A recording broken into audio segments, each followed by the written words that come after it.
00152. Saya berasal dari kelas SPIF. Di sini saya akan membuat video materi dengan periode Madinah dan periode Mekah untuk memenuhi tugas UTS Sejarah Peradaban Islam Klasik. Pertama, periode Madinah. Hijrah berasal dari bahasa Arab yang artinya meninggalkan sesuatu perbuatan atau menjauhkan dari pergaulan atau perpindahan dari satu tempat ke tempat yang lain. Sedangkan hijrah menurut syariat Islam itu dibagi menjadi 3 macam, yaitu 1. Hijrah dari meninggalkan semua perbuatan yang dilarang oleh Allah Subhanahu wa taala. Yang kedua, hijrah mengasingkan diri dari pengalaman orang-orang musyrik atau orang-orang kafir yang memfitnah orang-orang yang memeluk agama Islam. Yang ketiga, hijrah berpindah dari negeri atau daerah kafir atau musyrik ke negara atau daerah orang muslim. Terjadinya hijrah ke Madinah berawal dari ketidakamanan kaum muslim Mekah antara tindasan dan ancaman kaum kafir Quraisy, sehingga kaum muslim sudah tidak dapat merasakan kenyamanan di negeri sendiri. Maka Rasulullah SAW meminta para sahabat-sahabatnya supaya menyusul kaum Ansor ke Yathrib. Faktor yang mendorong orang Quraisy menantang seruan Islam yaitu yang pertama, 1. Mereka tidak dapat membedakan antara kenabian dan kekuasaan. Yang kedua, Nabi Muhammad SAW menyerahkan persamaan hak antara bangsawan dan hamba sahaya. Yang ketiga, para pemimpin Quraisy tidak menerima ajaran tantangan kebangkitan kembali dan pembalasan di akhirat. Yang keempat, taklid kepada nenek moyang. Yang kelima, pemahat dan penjual patung menganggap dan memandang Islam sebagai penghalang rezeki. Topik yang selanjutnya ialah B. Negara Madinah dan Konstitusi Madinah atau Piagam Madinah. Peristiwa-peristiwa bersejarah yang berkenan dengan hijrah Rasulullah dan para sahabatnya dalam sejarah merupakan petunjuk tantangan hijrah lahir atau hijrah kecil. Hijrah besar bersifat rohani ataupun batin. Dalam hijrah kecil mendapatkan pengetahuan aspek sosial, politik, ekonomi, dan budaya. Melalui hijrah, masyarakat Islam mempersiapkan diri bagi tegaknya suatu lingkungan yang islami. Yang dimaksud dengan lingkungan islami ialah masyarakat hidup ditata dengan berdasarkan prinsip-prinsip keadilan dan bersifat universal. Hijrah merupakan dasar terbentuknya negara Madinah atau kota budaya yang terdiri dari kaum Ansor, kaum Muhajirin, dan Yahudi. Di Madinah memiliki agama yang multi-etnis dengan keyakinan agama yang beragam dan pluralitas kompetisi masyarakat yang tidak luput dari pengamatan Nabi. Pluralitas masyarakat dapat menimbulkan konflik yang pada gilirannya akan mengancam integrasi, persatuan, dan kesatuan. Sehingga Rasulullah segera menetapkan piagam politik atau piagam Madinah. Dalam piagam tersebut dirumuskan kebebasan beragama, hubungan antara kelompok, kewajiban mempertahankan kesatuan hidup dengan membangun tatanan hidup bersama yang mantap dan real dengan mengikut sertakan semua golongan sekalipun berbeda ras, keturunan, golongan, dan agama.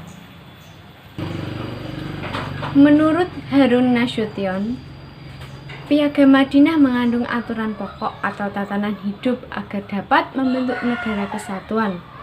Prinsip Madinah dapat disimpulkan sebagai berikut. Yang pertama, semua pemeluk Islam meskipun berasal banyak suku tetapi merupakan satu komunitas. Yang kedua, hubungan antara anggota komunitas Islam dengan anggota komunitas yang lain didasarkan atau mempunyai prinsip-prinsipnya. Yang ketiga, bertetangga baik. Yang keempat, saling membantu dan menghadapi musibah bersama. Yang kelima, saling menasehati. Yang keenam, menghormati kebebasan beragama. Adapun juga menurut Muhammad Tahir Azhari mengemukakan konsep negara dengan Islam nomokrasi atau negara hukum dengan memiliki prinsip sebagai berikut. Yang pertama, prinsip kekuasaan sebagai amanah, prinsip keadilan, prinsip persamaan, prinsip kesejahteraan, prinsip ketaatan rakyat. Adapun menurut Rashid Ridha, tahap-tahapan menuju gagasan negara Islam ada dua. Yang pertama, negara teokrasi yang berdasarkan atas hukum Tuhan, bukan atas kontak sosial dan bukan pada rasio sebagaimana yang dinyatakan kaum Mu'tazilah. Yang kedua, memeriksa semua kesulitan praktis yang menghambat rehabilitas kekhalifahan. Dalam konsep nomokrasi, penekanannya pada hukum yang tidak bertentangan dengan syariat Islam, yang bertujuan untuk membangun negara yang kuat. Materi selanjutnya ialah mengenai sedikit piagam Madinah, masuknya Islam di Madinah. Hijrahnya Rasulullah SAW ke Madinah membawa pengaruh yang sangat signifikan. Islam dimulai berkembang dengan fondasi peradaban yang ditata oleh Rasulullah SAW. Secara sosiologis atau historis terdapat beberapa faktor yang melatar belakangi hijrah Nabi Muhammad SAW. Di antaranya faktor-faktor yang lain ialah didahului dengan adanya ba'at-ba'at atau janjian-janjian setia yang diikuti oleh orang-orang dari Madinah. Susunan Yathrib yang begitu kondusif merupakan berita gembira bagi Nabi Muhammad SAW sebelum melakukannya hijrah. Hal ini karena suku Aus dan Khwaraj di Yathrib yang telah masuk Islam dan bersedia menerima Nabi dan ajarannya. Dua suku tersebut masuk Islam dalam 3 gelombang.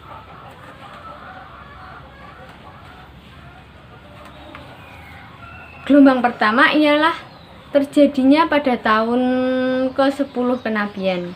Saat ini beberapa orang dari mereka datang ke Mekah untuk melakukan ziarah ke Baitullah. Mereka disambut oleh Nabi Muhammad SAW dan beliau memperkenalkan diri kepada mereka. Kemudian Nabi mengadakan pertemuan 4 Aqobah dengan mereka. Dalam pertemuan tersebut mereka menyatakan beriman dan masuk Islam. Yang kedua, gelombang kedua ialah terjadi pada tahun ke-12 kenabian atau 621 Masehi. Jumlahnya 12 laki-laki dan 1 wanita. Saat itu mereka mengadakan pertemuan dan membuat perjanjian dengan Rasulullah SAW yang dikenal dengan Perjanjian Aqobah pertama. Perjanjian ini dalam sejarah Islam juga terkenal dengan sebutan perjanjian wanita, karena ada seorang wanita bernama Afra binti Abid bin Sabah ikut di dalam perjanjian tersebut. Yang ketiga ialah gelombang ketiga terjadi pada tahun ke-13 kenabian atau 622 Masehi. Sebanyak 73 penduduk Yathrib berkunjung ke Mekah dan mengajukan permohonan kepada Nabi Muhammad SAW agar beliau berhijrah ke Yathrib. Perjanjian ini terkenal dengan Perjanjian Aqobah kedua. Mereka berjanji kepada Nabi Muhammad SAW akan patuh dan setia kepada beliau, akan konsisten membela Nabi Muhammad SAW dengan segenap kemampuan mereka, baik harta, benda, bahkan nyawa mereka, sekalipun yang menjadi taruhannya. Topik selanjutnya ialah strategi dakwah Rasulullah SAW.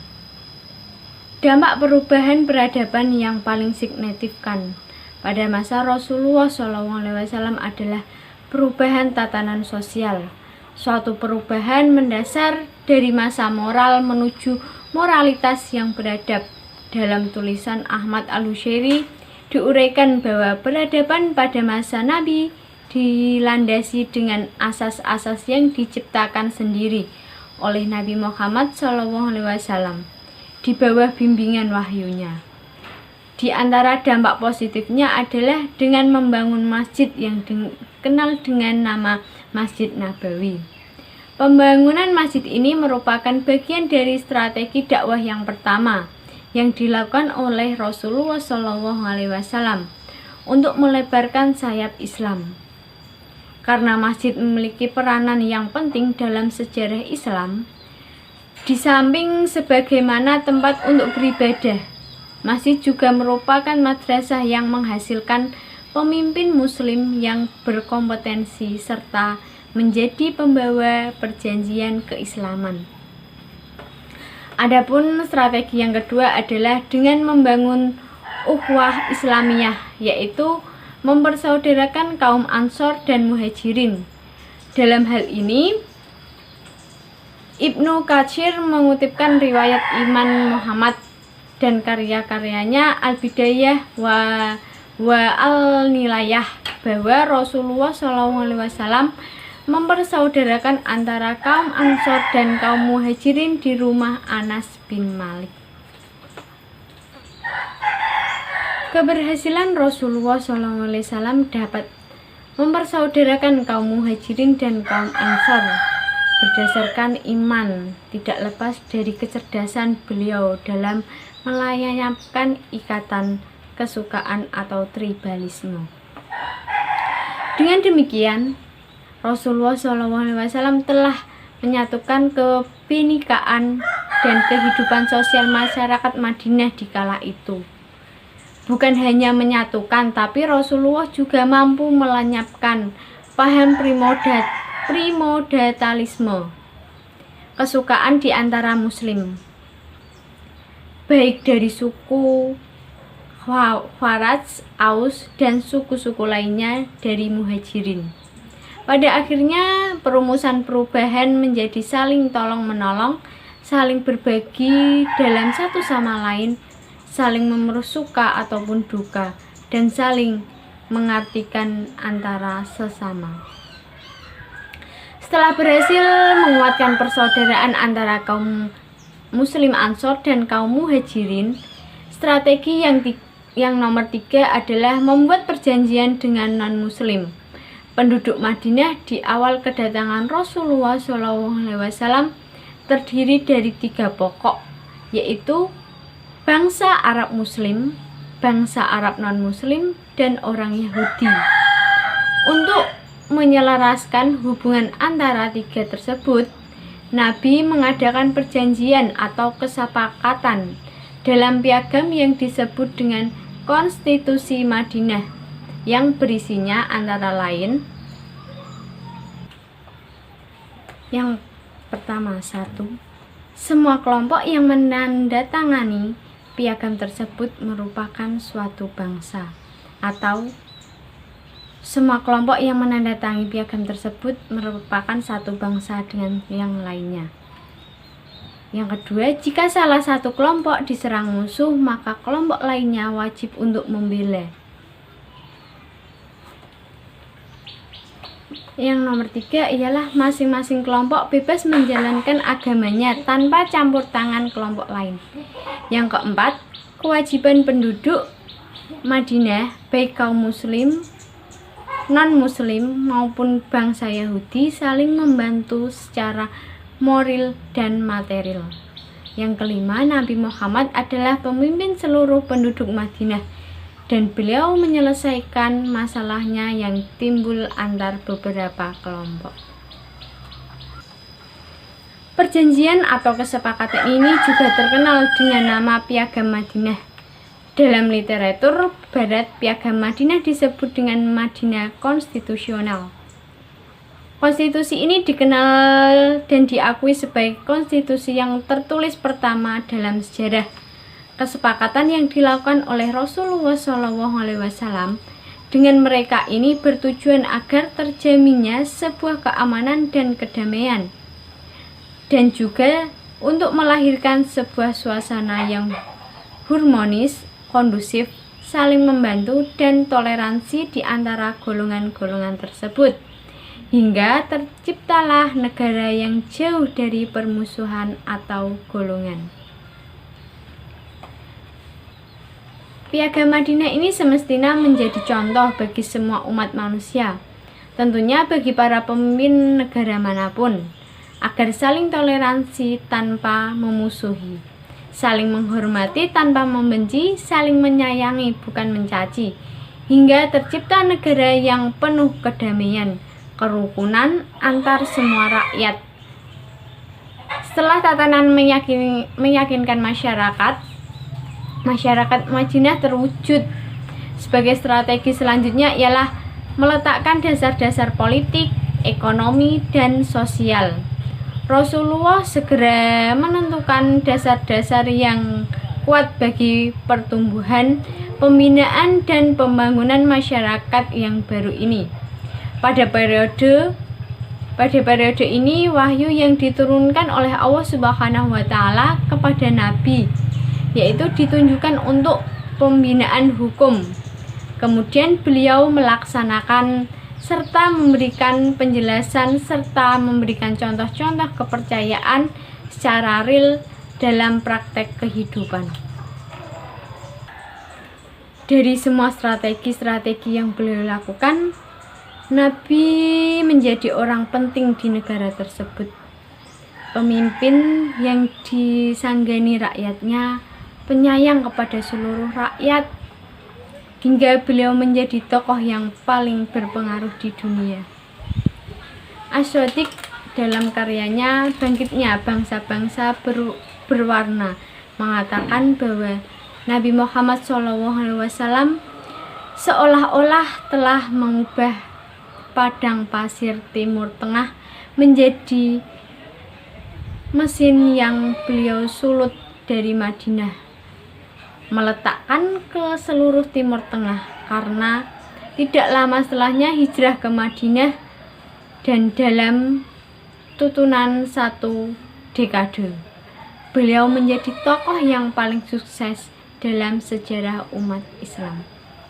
Sekian dari saya. Apabila banyak tutur kata ataupun kata yang kurang berkenan di depan Anda, saya mohon maaf. Wabillahi taufiq wal hidayah.